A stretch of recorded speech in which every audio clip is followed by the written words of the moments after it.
refuse to lose. I'm built to win. Apply myself, I filled it in. No time for the doubt, they counting me out, I'm getting it in. Yeah. No time for no loss, I'm paying the cost, I'm in it to win. Yeah. Refuse. Mine, it can't be diffused. If you ain't thinking the same, then we playing by different rules. You can't see the vision, we living at different views. Until we complete the mission, keep getting up, never snooze. I walked a mile in my shoes, had the mind of a fool, chasing diamonds and jewels. Trust me, I was confused. Started minding my business and used my mind as a tool. Ended up finding my purpose and found the time to get to it. They told me I couldn't do it, they told me I couldn't make it. They sold it, could never break it. That's sadly mistaken. I need a piece of the pie, I want it so bad I can taste it. They told me like told me, keep on running, toes they gon' take them. Refuse to lose, built to win. Apply myself, I filled it in. No time for the doubt, they counting me out, I'm getting it in. Yeah. No time for no loss, I pay for the cost, I'm winning to win. Yeah. Refuse to lose, I'm built to win. Apply myself, I filled it in. No time for the doubt, they counting me out, I'm getting it in. Yeah. No time for no loss, I'm paying the cost, I'm in it to win. Yeah. Refuse. Welcome back to CTC. I'm your gracious host, Carl, and I'm back with another episode. Today, we got the Sweet 16, hence the name MT, whatever. Anyway, we got the Sweet 16, but we're only going over today's games. We're only going over the full games today. I'll be back tomorrow to go over the full games tomorrow. Excuse me. And then Saturday, I'm going over all 4 Elite 8 games. So, boom. That's how we're going to do it. But before we get into that, got my record 107-62. Went 2-0 in the NIT on Tuesday, with both wins being Tulsa, who tried to blow that game. Oh my God. Tulsa, as much as 24, ended up being down at one point, but ended up winning the game. And New Mexico ended up winning by 15 against St. Joseph's. St. Joseph's fought very hard, but in the end, New Mexico in that pit was just too much. Then we went 0-2 on Wednesday. We lost the Auburn game. Auburn finally decided to play like I thought Auburn would when I finally picked against them. And Dayton, man, they lost Javon Bennett to a lower body injury in game. And I mean, I don't think that's the sole reason why they lost, but it did happen early too, like super early. I think we're like before the first TV timeout. And the Illinois State Redbirds move on to the Final Four of the NIT. So shout out to them. I picked against them all 3 games, and all 3 games they found a way to win. So shout out to them. But with that being said, appreciate you. We will get into the first 4 of the Sweet 16, which is today's games only. And we start with Purdue. Well, Texas, the 11th seed. Not a lot of people picked them to be here. They will be taking on the 2 seed Purdue Boilermakers. So Texas are here by way of winning their first round, the round of 68. They beat NC State. Then they beat BYU in the round of 64. And in the round of 32, they beat Gonzaga. Purdue, they beat I can't remember who they beat in the first round. I remember they beat Miami. They beat the Hurricanes in the round of 32. But in the round of 64, I'm blanking on who they beat. Man, it'll come to me. But whatever the case may be, they are here in the Sweet 16. And Texas is led by, again, Dallin Swain, averaging 17.4 points per game, 7.5 rebounds, 3.5 assists, and 1.7 steals. Matas Volkaitis, averaging 15.7 points per game, 7.2 rebounds. And Tremont Mark, averaging 13.5 points per game, 3.5 rebounds per game. Now, that X factor, to me, who is questionable for the game, but I think he's a go, is Jordan Pope. Jordan Pope in the tournament is averaging 11 points per game. He had 17 versus Gonzaga. And I think he's going to have a similar output to try to counteract Trey Kaufman, Rainey, Oscar Clough, and maybe even Fletcher Lawyer from 3. I think he needs to have a big game if Texas has a chance of winning this ball game. Now, Purdue, led by Braden Smith, who is the all-time assist leader in college. Braden Smith is averaging 14.3 points per game, 3.5 rebounds, 9 assists, and 1.7 steals. And all-time assist leader don't mean like leading assists per game. I mean like all-time. So, because somebody remember, like, Jeremy Fears leads to, I know, Jeremy Fears. Shout out my boy. Peep the hat. Anyway, Trey Kaufman-Renn, 14.1 points per game, 8.5 rebounds, and Fletcher Lawyer averaging 14.1 points per game. Again, same X factors always for Purdue. It's going to be Oscar Clough. 8.5 points per game, 9 rebounds per game in the 2 tournament games that they have played. He's been a big X factor for the last chunk of the end of the season. And I think, again, he's going to have to be big against Texas. Texas struggled with Graham Ike. Graham Ike had like almost 30, I want to say. I want to say like 25, 27, somewhere in that range, anywhere between 25 and 30 points in the loss. And Oscar Clough and Trey Kaufman-Renn couldn't cause problems for Texas. And because of that, because of the bigs causing problems for Texas in the Gonzaga game, is why I'm rolling with Purdue. When the Purdue bigs get going, that causes people to collapse, and that causes guys like CJ Cox, who did get hurt in that game. I'm pretty sure he's good to go today, but he did get hurt and didn't return in the game against Miami.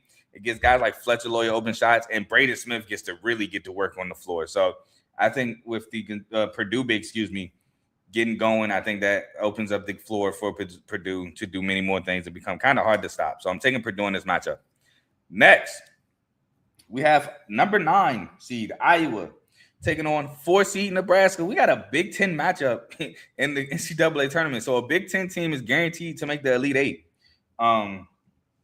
This game is 7:30 on TBS on True TV. Nebraska's actually 1.5 point favorites. They split in the regular season, so this is for the tiebreaker. Now, Iowa, led by Bennett Sturts, had a week-long break. Well, not exactly a week. He was Monday, Tuesday, Wednesday, 4 days, 4-day break. He's averaging 19.7 points per game, 4.5 assists, and 1.5 steals. Tavion Banks averaging 10.6 points per game, 4.7 rebounds, and 1 steal. And Cam Manyao averaging 6.9 points per game, 4.7 rebounds. Now, that X factor is the guy that hit the game-winning 3, Alvaro Figueres. Alvaro Figueres averages 8.5 points per game on 32.7% three-point shooting, but he's averaging 14 points per game in the tournament and 33.3% shooting from the three-point line in the tournament. He's going to have to knock down some shots against a Nebraska team who got a strap, man. They got Price Sanford that can shoot, Brady Frager that can shoot it, Sam Hoiberg, Jamarcus Lawrence. I'm missing a guy, Rink Mask, who can shoot it. So him and Cooper Cox really got to kind of counteract the three-point shooting of Nebraska. Next, for Nebraska, led by Rink Mask, averaging 13.5 points per game, 5.8 rebounds.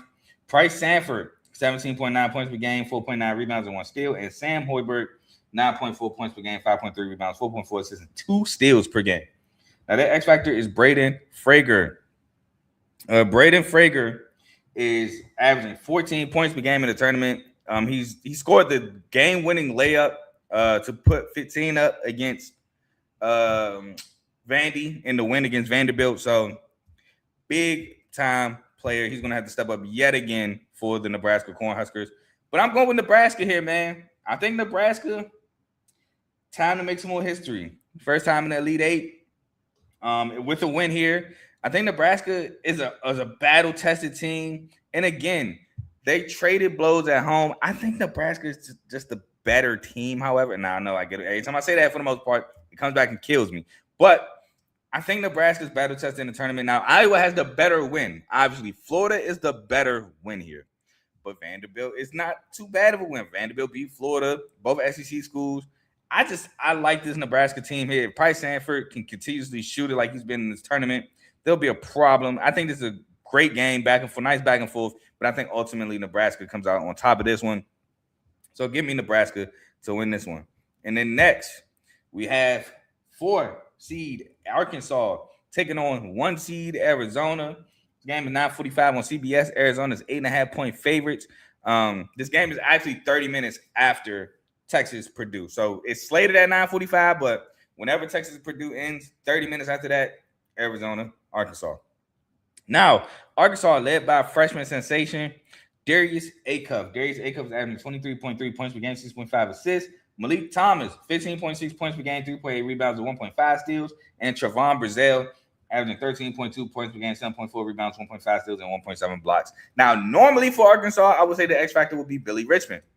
Today, however, I have Malik Ewing. as my X factor for Arkansas. Malik Ewing, he's going to be big, helping against the size, of Arizona, who has 3 bigs in Krivas, Koa Pete, and Toby Awaka to all rotate from. So Malik Ewing is going to be key. Malik Ewing in the tournament, he is averaging 15 points per game and 12 rebounds. So he's definitely stepped up his game in the tournament, and I think he's going to have to step it up another notch to help them beat Arizona. Now, Arizona, they're led by Brandon Burries, 16 points per game, 4.8 rebounds, 1.5 steals. Koa Pete, 13 points per game and 5.5 rebounds. And Jaden Bradley, 13.3 points per game, 3.5 rebounds, 4.4 assists, and 1.5 steals. Now, the X factor to me is Toby Awaka. Again, Toby Awaka is that third big coming off the bench, and he's going to be key in providing some bench production against Arkansas. He's averaging 7.5 points per game and 6 rebounds in the tournament. So his bench production for Arizona will be big, in my opinion, to help dominate on the inside, the interior of Arkansas. But my winner, and I know I said I'm not going to fall for Arizona, but I had them losing in this spot in my bracket, but not to Arkansas, to Wisconsin. I got the winner here. I got Arizona over Arkansas. Arkansas has the star power. Acuff, Malik Thomas, Billy Richmond, all star power. But I think Arizona has the interior, which I think that'd be very big in this game. The interior with Krivas, Cole Pete, Toby Awaka. I think that's going to be big. And also, not for nothing, Arkansas's defense is not great. So I think Burries and Bradley have a big night. Yeah, I'm taking Arizona. Arizona's the better defensive team, and they can score with Arkansas. So I'm taking Arizona in this matchup. And the last matchup, which this is a really good matchup as well. It's funny, this is after Iowa, Nebraska. So got Illinois versus Houston. Illinois comes in as a 3 seed. Houston comes in as a 2 seed. This game is 30 minutes after Iowa, Nebraska. So slated at 10:05 between TBS and True TV, whatever one you want to watch from. Houston's favored by 2.5 points. So 2 really good games. Now, Illinois, they're led by another freshman sensation, Keaton Wagler. Keaton Wagler is averaging 17.8 points per game, 4.9 rebounds, and 4.4 assists. David Merkovich averaging 13.6 points per game and 7.9 rebounds. And Andrei Stojakovic averaging 13.5 points per game and 4.5 rebounds. Now, the X factor to me is going to be Colin Boswell, who's averaging 12.5 points per game in the tournament. I think they're going to need him not only in scoring the ball, but they're going to need that extra ball handler against this Houston defense as well. So him being an extra ball handler to take some of the pressure off Keaton Wagler to me is going to be huge. Now, Houston, they're led by Kingston Flemings, another freshman sensation.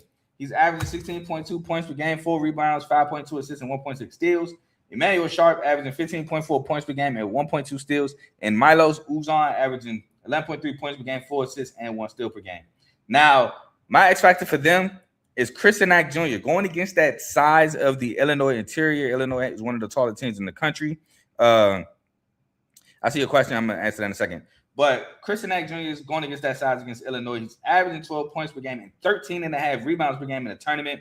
Him in the interior with JoJo Tugler is going to be huge for Houston to win this ball game. Now, my brother, shout out my brother, he asked, does Houston have consistent three-point shooters? Man, Houston got one of the best three-point shooters in the country, and Emmanuel Sharp. So definitely does. Him, Kingston Flemings can shoot it a little bit, and Milos Uzan can shoot the 3 ball. So they got one of the best in the country. They got some three-point shooters. And he said Houston tends to have good bigs. I mean, yeah, they had Javier Francis, JoJo Tugler still on the team. Probably some more I'm just blanking on right now, but Houston, they had some. Now, I would say Houston's more so known for their guard player like LJ Cryer, who came from Baylor, Jamal Shedd, the Kingston Flemings now, Emmanuel Sharp, guys like that. But they had some good bigs too. I'm blanking on one big they had. I think it was there the last year before they moved to the Big 12, and I think he also came 1 year into the Big 12. I can't remember his name though, and it's irritating me. But yeah, shout out to you for the question. But ultimately, I'm going, in my opinion, I'm going with the better coach here in Kelvin Sampson. I'm going with Houston. I'm taking Houston to make the Elite Eight, where they will play the winner of Iowa and Nebraska in the Elite Eight if they win. But I just think Houston's better coach team. I think Houston's the better defensive team. And I just think, look, not too much of a rhyme or reason because Illinois is another great team on that side of the ball game. And Illinois can hit you with a barrage of points. But I just think Houston, a lot of vets on this team who's been here. Sharp was on the team last year. JoJo Tugler was on the team last year. Milos Uzan was on the team last year. And these are not guys that were just on the team last year. These are guys that started and contributed hugely to the team last year. So they got the better coach, in my opinion. They got more experience in this situation. I'm rolling with Houston in this one. I just think Houston gets it done here. They can get to the cup. They play defense really well. And I think Kelvin Sampson will have his guys prepared for Illinois. And with that being said, that's all the games I got for y'all today. Again, I will be going over the Sweet 16 games tomorrow. So the Michigan State-UConn game I'll be going over tomorrow. Michigan plays Bama. We'll be going over that tomorrow. We'll be going over Duke St. John's tomorrow. And I will be going over the last game. What's the last game? Man. I'm blanking on the last game tomorrow. But whatever it is, I'll be going over it tomorrow. I can't remember what it is right now. And that's honestly annoying. But that's all I got for y'all today. So please like, comment, share, subscribe. It helps the channel, it helps the network. Speaking of the network, we have multiple shows on the network. We have the main show, which is actually going live in about 30 minutes, featuring Joe, Tomo, and Dave. So make sure you check them out. Oh, Tennessee, Iowa State. I just looked it up. Tennessee, Iowa State. Can't believe I forgot about Iowa State. That should be a good one. Joshua Jefferson, game time decision. But we got the main show going on in about the next 35 minutes. Don't know what they're talking about, but make sure you tune in. We got Unfazed. Don't know if they're going live today. Don't know the next time they're going live, but make sure you subscribe so you can know when the next time they're going live. We got BWT, Baseball with Teddy. The Yankees won their season opener. I said on my show, I got the Yankees. They won 7-0. Shout out Teddy for that. My Tigers up 8-2. My Tigers are the reason why I was a little late, man. I was watching school ball. He went 6 innings, gave up 1 run, fluky run. 6 strikeouts against the Padres, which is spectacular. He dominated the Padres, man. They decided not to let him go 7. He could have went 7. Barely had 70 pitches, but they pulled him. It is what it is. 74 pitches, excuse me. So is what it is, man. But we're up 8-2, bottom of the 8th. Better not blow it. Better not take away from the School Ball Master Class. But make sure you check out Teddy for whenever he going live next. Baseball season has started. We got FFC, Fantasy Football with Coach Coombs, which fantasy football season obviously over. UFL starts, what's today? It's 26th. UFL starts Saturday night. But make sure you check out him when he drops content. Obviously, the draft is within a month. Pro days have started. Free agency is kind of winding down, so just be on the lookout for that. Next, we have RBO, Real Ballers Only, NBA show. My Pistons, man. Jalen Duren missed the putback at the buzzer against the Hawks. Make sure you tune in, though, the RBO, Real Ballers Only NBA show featuring Vaughn. We got Dave's Doghouse, highlights and lowlights of sport. If we lose them all, Dave, don't put us in the doghouse. I mean, it is what it is. Battle of 2 great head coaches. But next, we have In the Red Corner, boxing show featuring Ty, Ricky, and Tomo. Not every Sunday, excuse me. They don't go live every Sunday, but when they do go live, it is on Sundays, and it's around 6:30. So for all your boxing needs, check out In the Red Corner. And last but not least, we have the newest show, Zero Sports Talk with Griffey, which doesn't go live. He drops episodes, so make sure you check him out for those. And that's all the shows we got on the network. So please like, comment, share, subscribe. Well, actually, technically, AJ goes live on his channel. Shout out my boy AJ on Timeout, Full Timeout. He drops a show about the Eagles. So if you're an Eagles fan, check out AJ. But that's all the shows we have on the network. So please like, comment, share, subscribe to those shows as well. And if you like what you're listening to, stick with us. And before I leave y'all, Tomo wants to remind y'all that Kevin Willer is such a great man for how he did the University of Maryland. And appreciate you, my guy. He says great show. But that being said, that's all I got for y'all today. I will be back tomorrow. The Tigers, do we play tomorrow? It don't matter. If we do play tomorrow, we play at 9:40. So won't be in the way of me coming back late. But until then, I'll see y'all tomorrow. Peace.